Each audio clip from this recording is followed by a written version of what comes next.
ఆనాడు కన్న తల్లి ఎవ్వలారో నా బిడ్డ నా కాకలై తండ్రి కమలం అన్నం తిని వచ్చినాక నిన్నెత్తుకుంటా బిడ్డ నీ కన్న తల్లి గిద గిద గిద గిద వంటశాలలకు వస్తున్నది తల్లి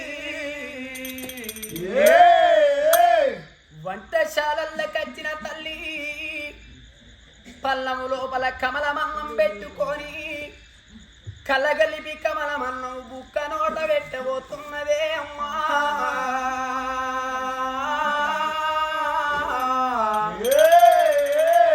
కన్న తల్లికి తొలి బుక్క జారి కింద పడుతున్నది ఓ తల్లులాలా